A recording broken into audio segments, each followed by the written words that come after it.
everything else. Two policemen come in. Obviously, the detective had sent them to question me. So they were saying, listen, what is going on, blah, blah. And I just said, listen, I can't tell anybody what is going on. I said, but something fishy is going on. My sister and my dad's after coming over and going back home. I said, I'm stuck in this hospital and now yous are coming to see me.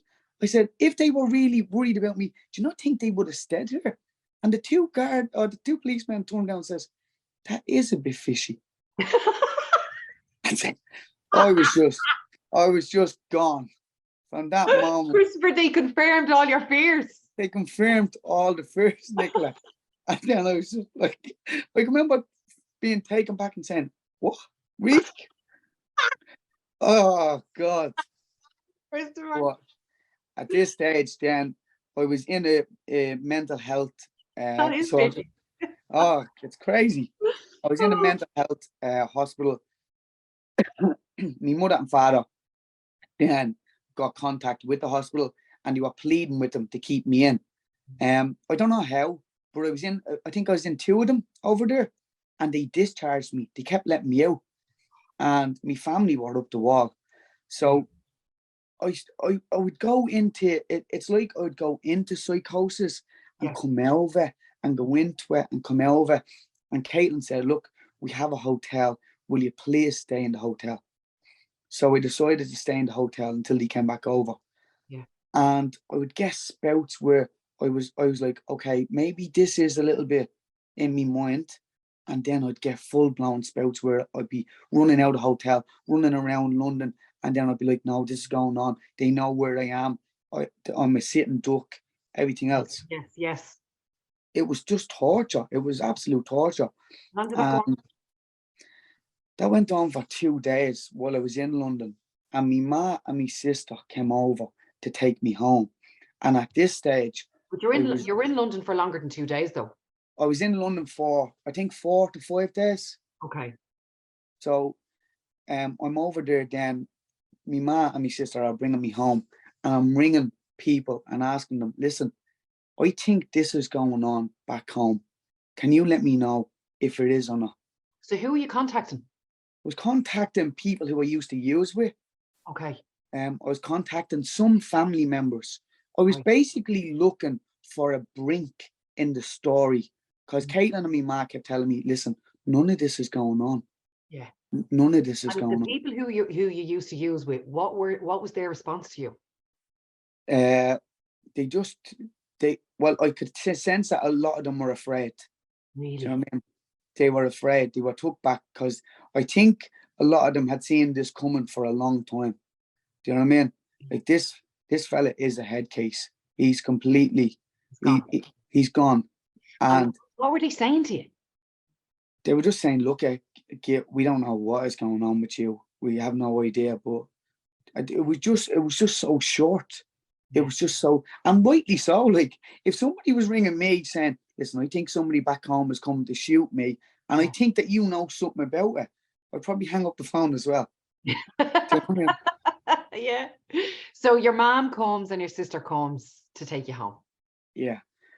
I was on the boat, and as I was on the boat, I said to me ma and my sister, I said, listen, I said, I'm not staying in the house.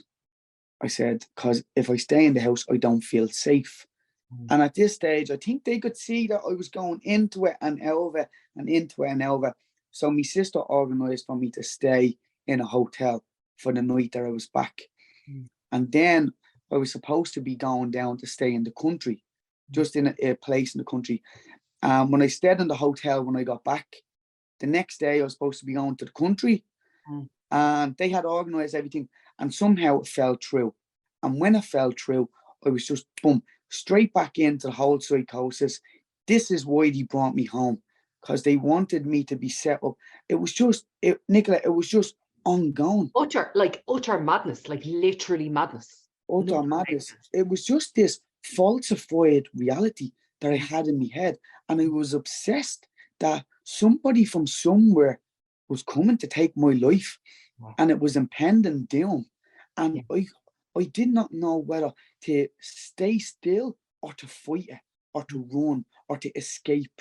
And the fear was it's just terrifying. It's Mm. just absolutely terrifying because you just can't understand what's going on. Is this real or is this fake? Yeah, yeah. And my dad had brought me over to the matter, and I went into the matter and I said, listen, I said, I'm being honest with you, Dad. I'm going to walk in here.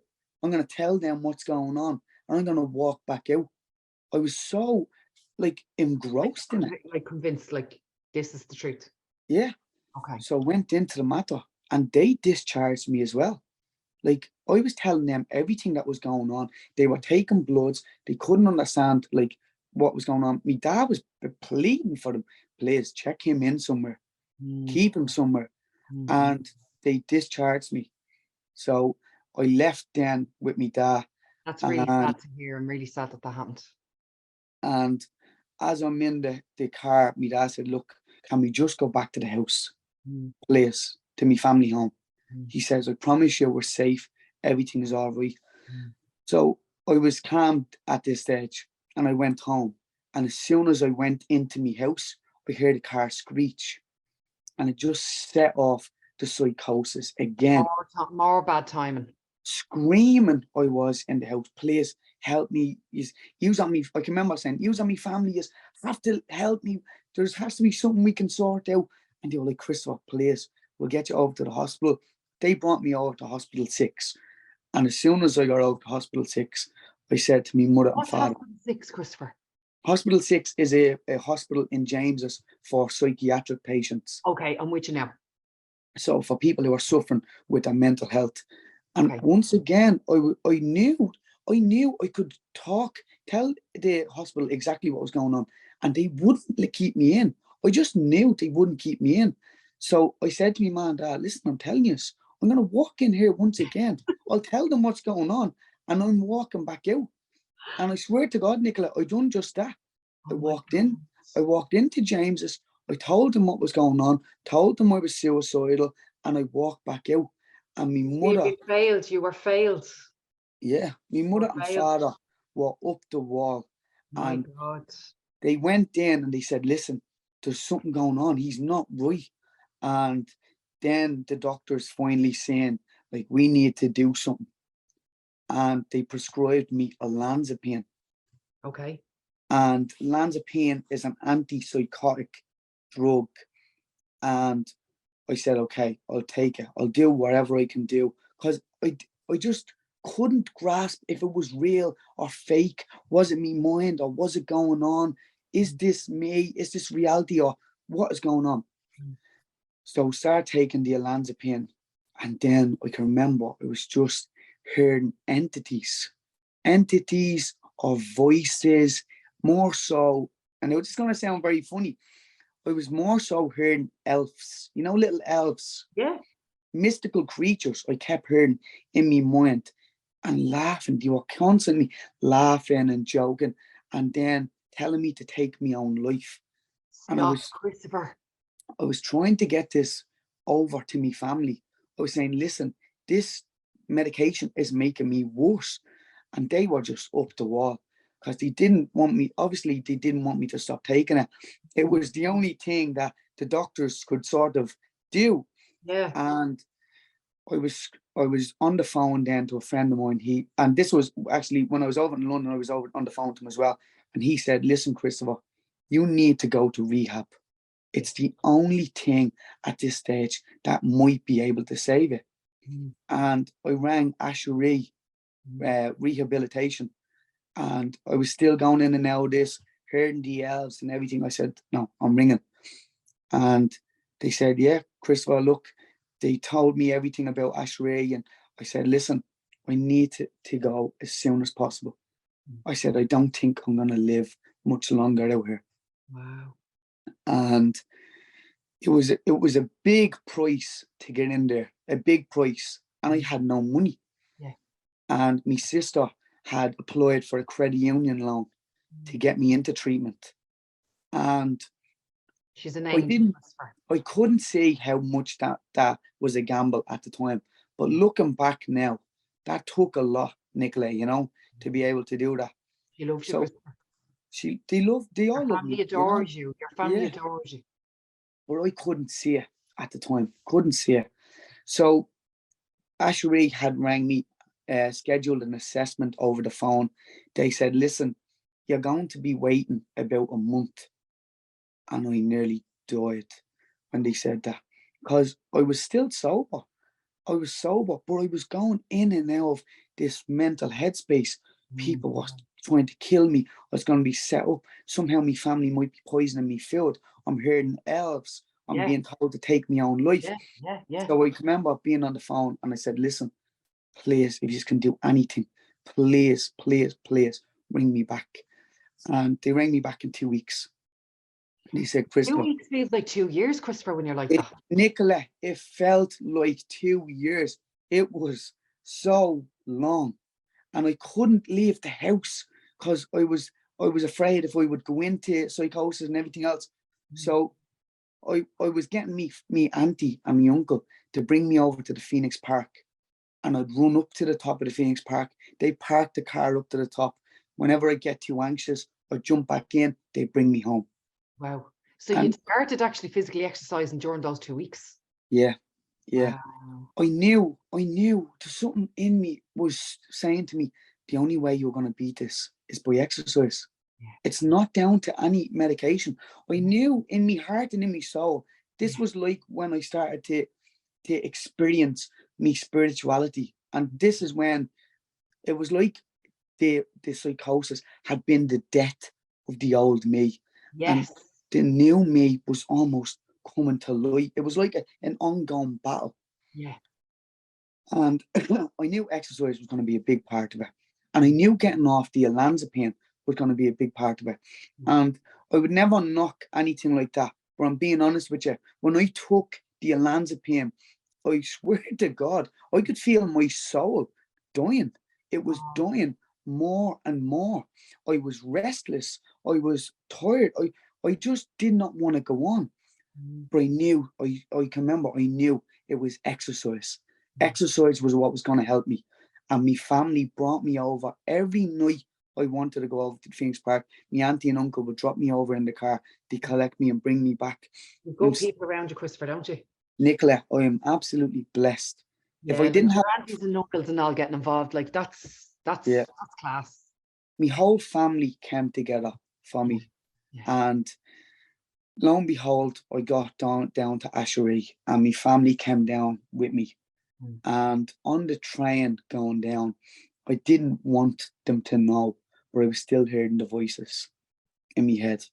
And I can remember I said to myself, I met the doctor in Ashery. We went for an assessment a week before this, and I met the doctor.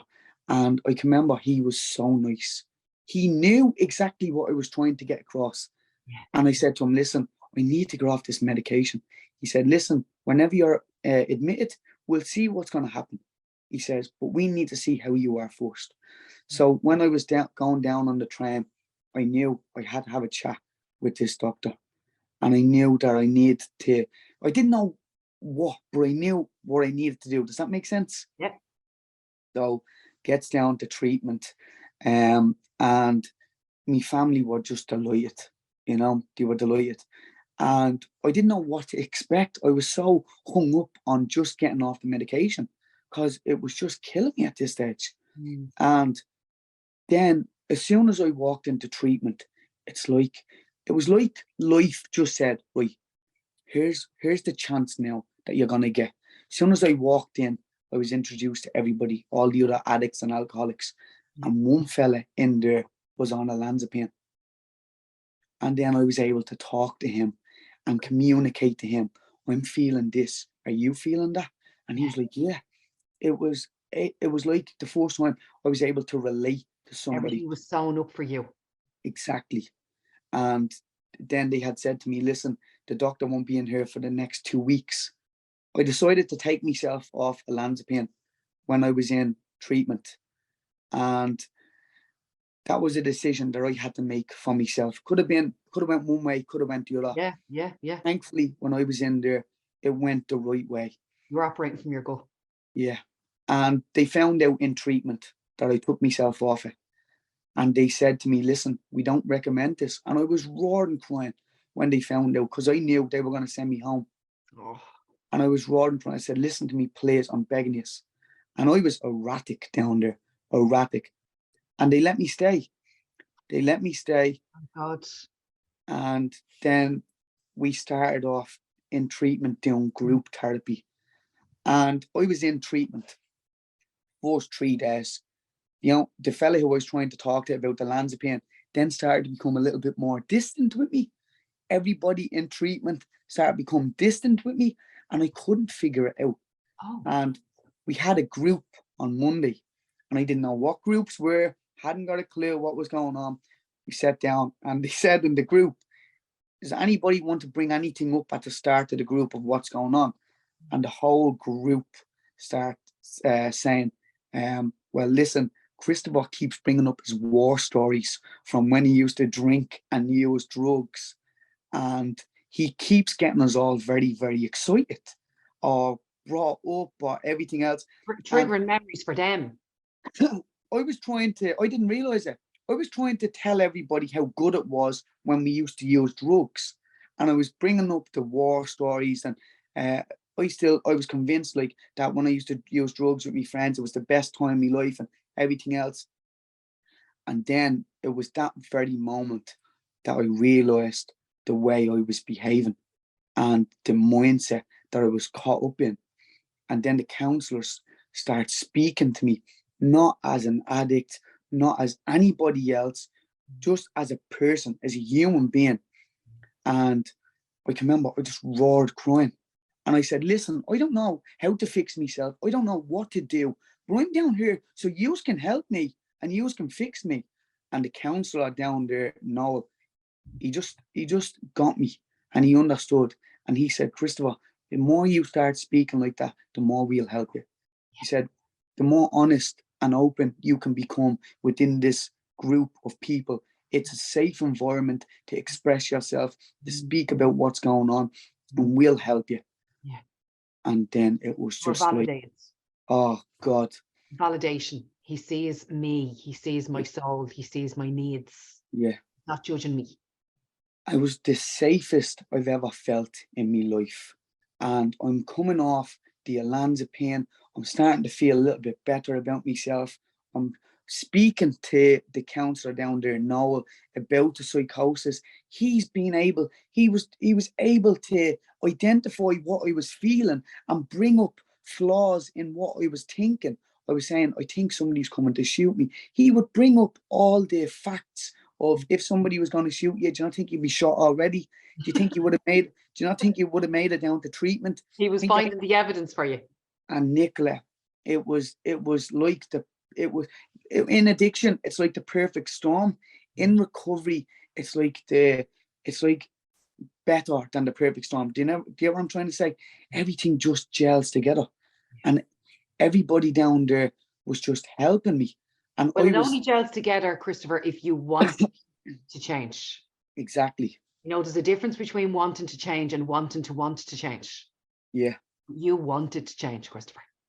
All I can remember doing or saying to myself was, if I can get my mental health back on track, I'll never use drink and drugs again. And I just wanted, from that moment, I wanted to get better. I wanted my mind to get better. I wanted my health to get better. And I wanted to get better within myself. And it was just, it was the best time and the hardest time of my life being in treatment, because it was so filled with emotions, and it was like everything was hitting me, but I was able to express it at the same time.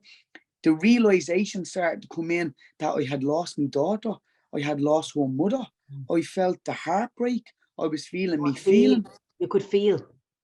I was feeling everything. Reality. Yeah. Reality hit you smack bang right in the middle of the eyes. Exactly. And I was feeling all these emotions, all these thoughts, all these feelings. And like, I have been broken up from her, maybe, from Lucy's mother, a long time. I was only getting to feel it then. Yeah. And the reality was setting in. Then I had realised all the hurt and pain I had caused my mother, my father, my sister, what I was doing with my life. It was like then I was starting to become aware of what was going on. You became conscious. Exactly, Nicola. You got your consciousness. Yeah. Because any form of addiction will keep you numb. Yeah. Any form. And the more I started to become aware of what I was doing, the more I wanted to be able to fix it. And between doing the life story in treatment, speaking about me grandmother's death, which I thought I had dealt with, I only dealt with when I was down in treatment. Yes. Speaking about me relationship with steroids, with drugs, with drink, with instant gratification. And I couldn't understand, why did I always do this? And then one of the counselors, Noel, had said to me, you are chasing the feel-good feelings all of your life. And when one of them is starting to evaporate out, you'll go on to the other one. And you're creating this cycle of unfortunate events. And then I was like, oh my God, the problem is me. It's actually me. Yeah. I was like, I'm the problem. Shit. It was like a light bulb moment. But in that moment, I realized if I was the problem, well, then I was going to be the solution. Wow, that's powerful. And I knew, I was like, do you know what? This is the worst thing ever in the situation that I'm in. I'm going in and out of a reality that I don't know what's going on. Still a little bit at the time. I have all this that I'm at to put my family through. I'm at to put Lucy's mother through. People who did not deserve to be through what they're through. But I'm the only one who can fix it. Yes. And as soon then comes accountability, responsibility, action taken. And Nicola, as soon as I started to realize that I need to become accountable for the way I was behaving, my behaviors were my fault, nobody else's. That's when I started to realize, hold on for a second, I'm the only one who can fix this. And I can only fix it by not drinking or doing drugs, by working on myself, by speaking about it, by journaling it, by being able to identify, what am I feeling right now? Why am I feeling it? And what am I doing to either escape the feeling, or am I comfortable enough to sit with the feeling? Yes. And it was the healthiest moment of my life, where I felt like I went from strength to strength to strength. And down in the primary treatment, it only lasts for 28 days. Okay. And Ashery had said to me, listen, there's a secondary treatment. It's called KML, and it's a residential program. And you'll stay down there with 9 or 10 other lads, and you'll learn how to live your life of sobriety. Wow. And I said, no, I'm not going. Okay. I'm not going, because I'm cured now. I'm done. 28 days. 28 days, I'm cured. Yeah. Give me the top 10 tips. Give me the McDonald's version of this shit. Yeah. I'm not an addict. I'm going home and I'm going to live my life. Okay. And the more I got on in treatment, I think I hit the 25th day, and then my body was like, you need this. And then the 26th day hit, and then it was just, these emotions were coming up in me, and I couldn't understand what was going on. And in group then, amongst everybody else, once again, I just broke down. I said, I don't know what's going on with me. I said, I don't know what I'm feeling. And they got me to speak about what I was feeling. And the reality was, I was afraid then, because I realized all the hurt and the pain that I've caused everybody. I then realized I was never there for my daughter. And then I was like, if I go into this secondary treatment, I'm not going to be around for her. And they made me realize, if I don't go to this secondary treatment, there's a good chance I won't be around at all. And as soon as I realized that, I made the decision to go to secondary treatment. And on that day, I was fighting a battle between going and not going. Caitlin had sent me a letter. And in the letter, it said, Christopher, I know you're finding it hard to make the right decisions. But if you can't do it for yourself, do it for Lucy. Because one day she's going to need her father to walk her down the aisle. Oh God, Christopher. And that was the decision. That's when I knew. After now just punching me in me soul. Yeah. Okay, go Caitlin. And now And you that's when, have me crying. sorry, Nicola. No, don't apologise for these are lovely tears. Okay, right. Caitlin went there. Yeah. She Yeah. went there. Can I just put a little asterisk beside this? Yeah. That when we're doing any kind of personal development work, the focus always has to be for you first and everybody else after. Yeah. You know, if we're doing things for other people, that's again something that we're doing outside of us. Yeah. So you have to be the priority first in Yeah. order for you to be able to prioritize other people. Exactly. Yeah. And You went to secondary treatment. yeah, and it was tough, Nicola. It was very tough. What was the difference between the first one and the second one? What was that like? I'm going to be honest with you. I had this whole thing in my head. I was going to go to treatment, to primary treatment. I was going to get my mental health back. I'll get off olanzapine. I'll become cured, and then I'll go back and I'll salvage the relationship with Lucy's mother and with Lucy, and I'll live the fairy tale life of the family. And I was convinced of that. Okay. And when I was going to secondary treatment, I knew that's not it. Everybody else knew, but I didn't. Do you get what I mean? Yeah. You were the last of the party, Christopher. Exactly. You were last of the awake party. Exactly. Okay. And when I went down to secondary treatment, I was just overcome with fear. And I didn't know what was going on. And I got introduced to the lads. And when I got introduced to the lads, the difference between secondary treatment and primary treatment is primary treatment, you're more or less confined to the house. Okay. You're not allowed to go out much. It's very controlled. You do groups. It's intense. Yeah. But it's very good. Secondary treatment, it's also intense, but it's like everybody is a little bit better within themselves. Everybody is out of that erratic stage, because a lot of people are only going into primary coming off drugs. Yes. You know, people are going into secondary having a month of sobriety, if not more, behind their belt. So they're a little bit more, you know. Yeah. And it was all lads. And as soon as I got in, they said, "How are you, Christopher? Nice to meet you." I got to meet the counsellors, got to meet the lads. And they said, "Look, because you're only in," he said, "you just have to wear the vest, high-vis vest, because you're the only person in. We need to remember your name." I said, "Yeah, no problem at all." So I walked around with the vest and meeting the lads and everything else. And I went in then to my room. You get your own room and a buddy as well. And I was reading. And one of the counsellors came in and says, "Why are you in here reading?" I said, "I'm just a little bit nervous with the lads and everything else." He says, "Well, you can go out there and ask them, why did they get you to wear that vest?" I says, "What do you mean?" He says, "Nobody wears a vest in here." And they all had made a practical joke. And oh no. As soon as I went out, then it was just a good bit of crack. Yeah. And then I was like, you know what? I'm in the right place. And then we just started. Secondary treatment was just so good. But at the same time, I found it hard to enjoy it, because I'm still combating all these emotions and feelings. You know what you're facing when you go back out. Exactly. You know? That's the tough bit. Yeah. But we done a lot of groups where we were able to call each other up on our shit. If I'm starting to act or behave in a certain way, people were able to say, "Hold on for a second, I think the way you're behaving or going on is wrong, or you done something during the week that was wrong." Everybody had their flaws, but it's about being pulled up on your shit and if you're going to address it or not.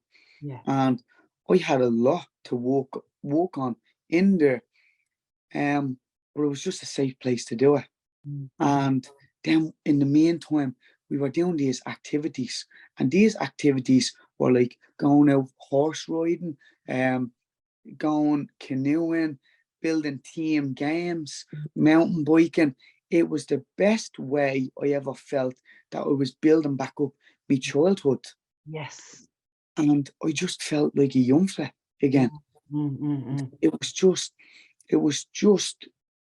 so nice. So what they were doing for you was connecting you to your inner child and also creating a sense of community and connection.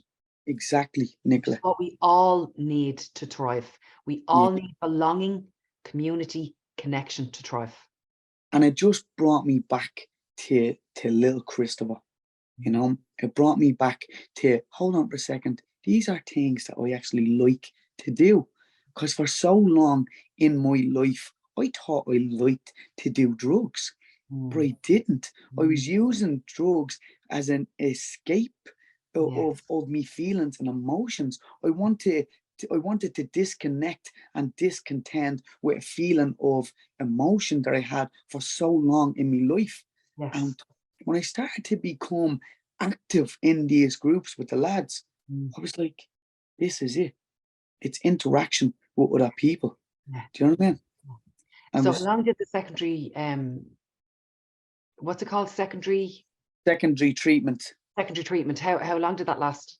So that was for 6 months, but I done 3 months out of it. Okay. I was in there for 3 months, and I can remember I rang my sister, and I said, listen, I said, I think I'd like to go home. And I didn't realize at this time my family was still afraid. Do you get what I mean?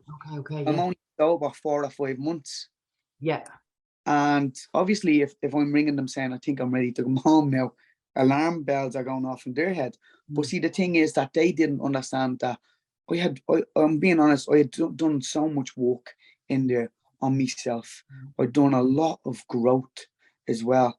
And I still wanted to learn.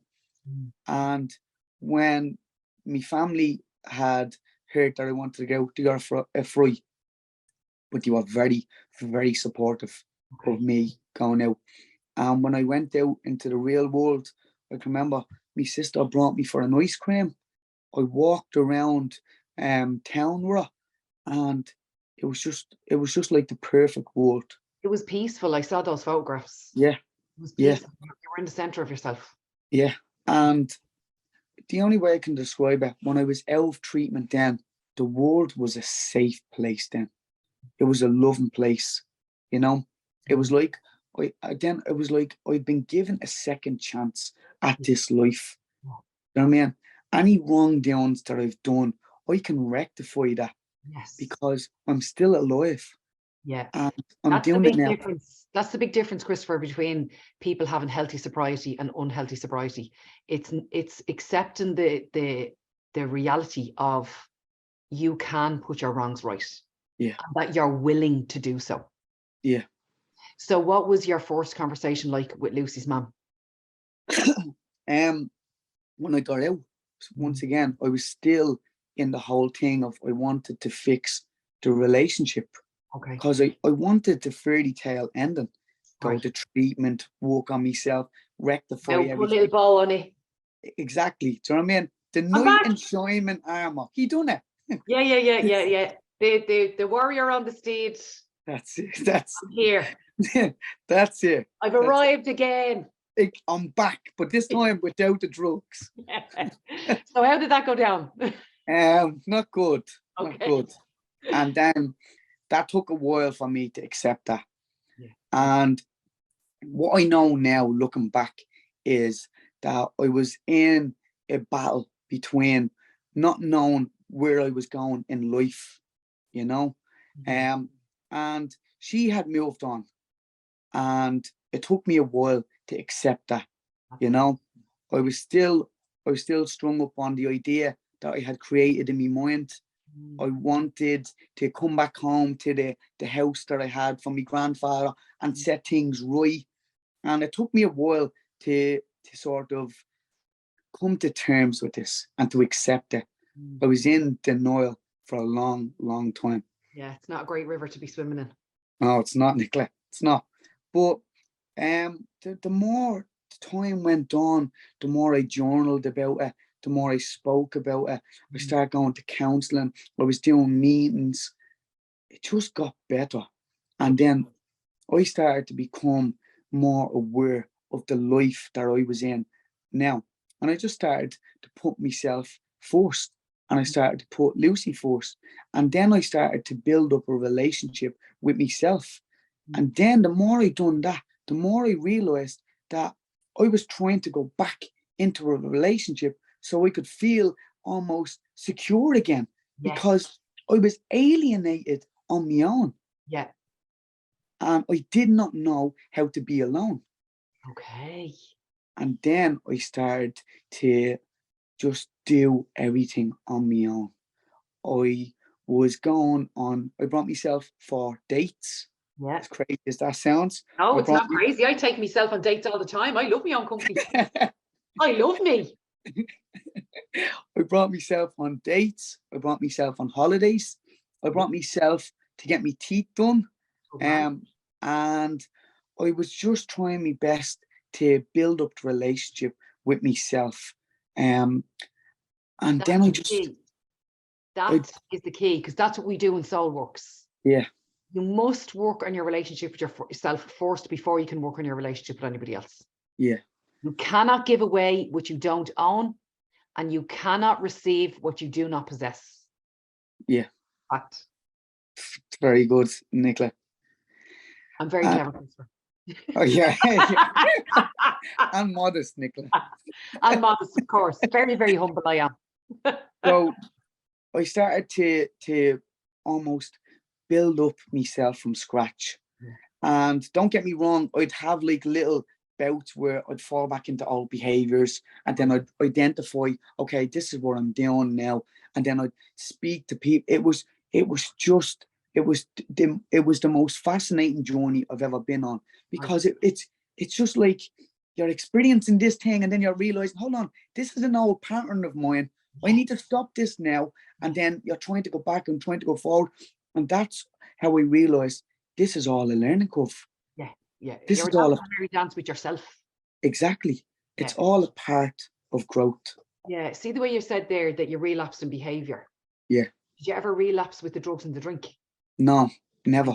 Thank God. Yeah, thank God. What was it like, Christopher, on the first day when you saw Lucy? See, I would get little visits every, I think it was 5 weeks down there of Lucy. But when I first got back, I think they had, what was it? When I first got back out, I think we had Lucy around for the hot tub. It was in the middle of summer. Yeah. And she wasn't interacting as much with me. Okay. And that's when I started to realize, right, this is going to take a little bit of time. Okay. You know, I was Lucy's dad.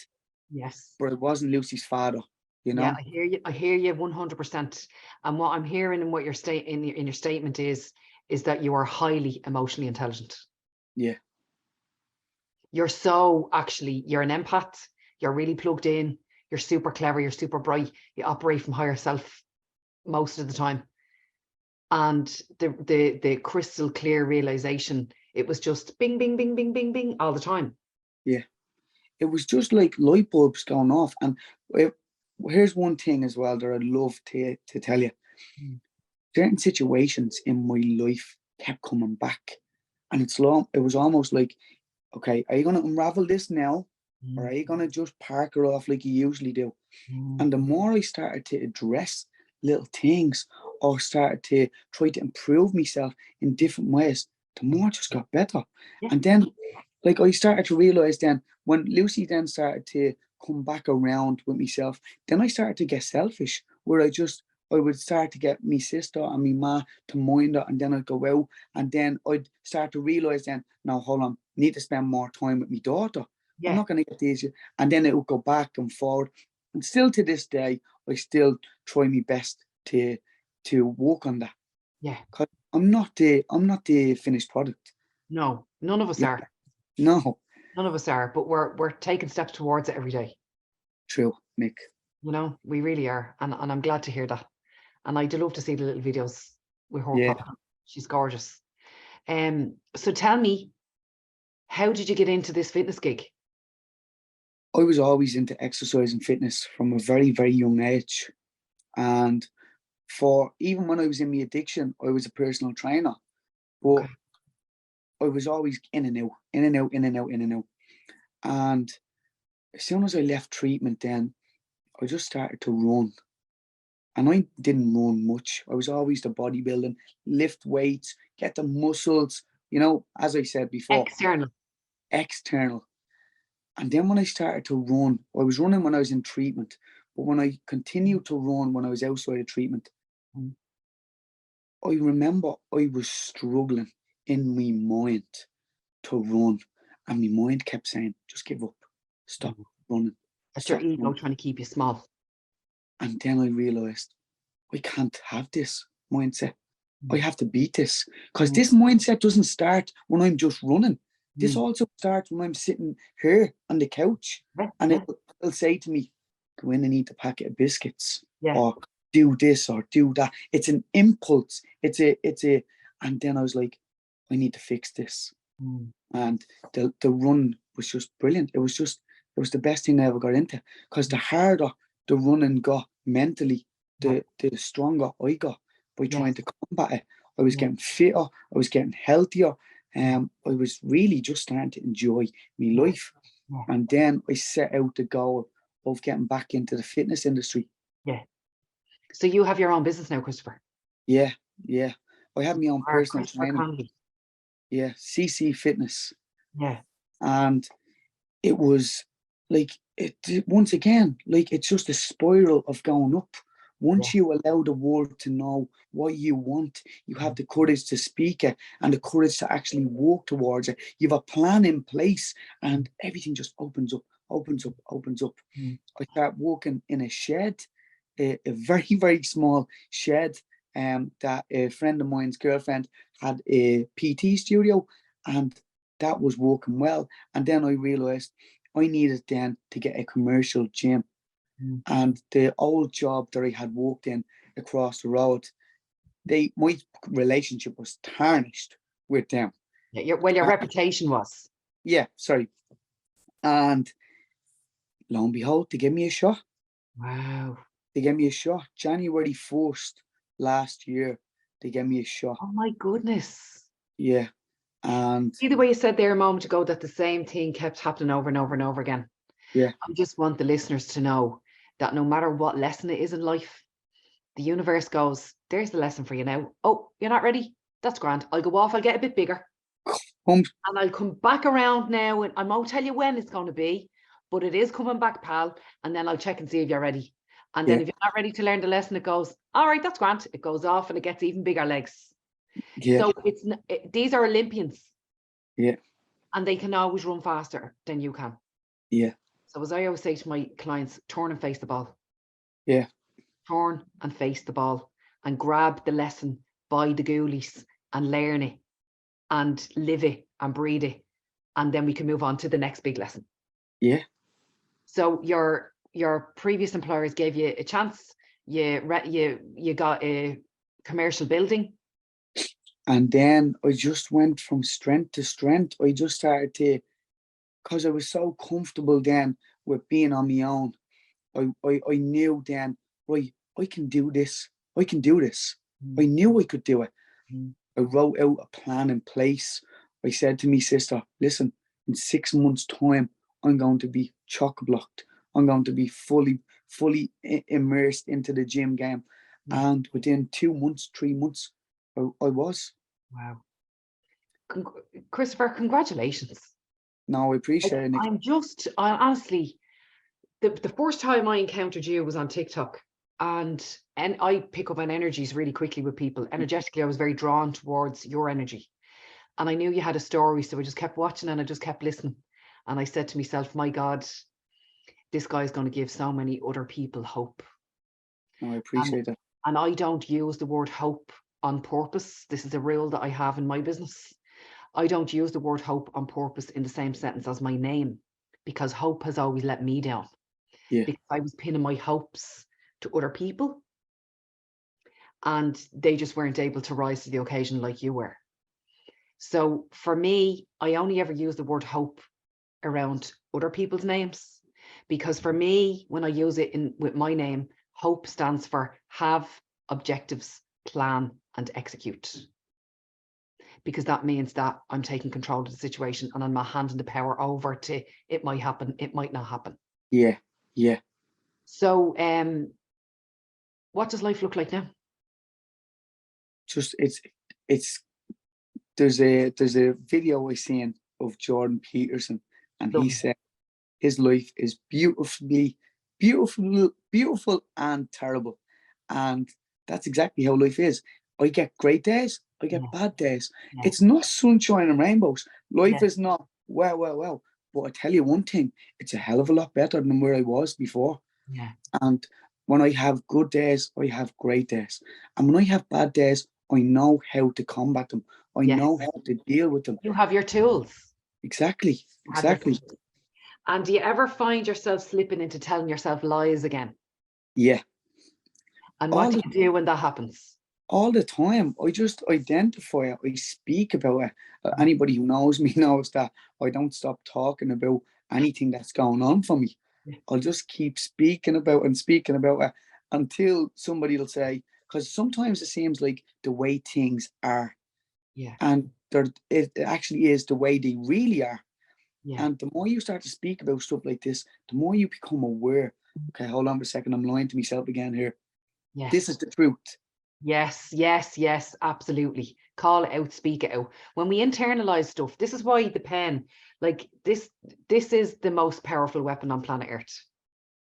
I have written my way out of every horrible situation I've ever been in, or an abusive situation I've ever been in. So yeah, getting it out of your head and onto the page or in a conversation is the only way forward. Now, if you were to give one last lesson and one piece of your wisdom to anybody who's listening to this podcast, what would you tell them? I just tell them just to never give up. And it's something that I always say, but it can go into any aspect of life. Sometimes it's not always going to seem like it's possible, but whenever it seems like it's not possible, just do what you can for the moment. Just ride the wave, because I promise you, what doesn't seem possible in the moment, it will just start to open up more and more and more. And once your goals and dreams and your heart is pure, and you have pure intentions for yourself and for other people, it gets better. Yeah. Everything in life gets better. Absolutely. Christopher, I really admire you. Thanks, Nicola.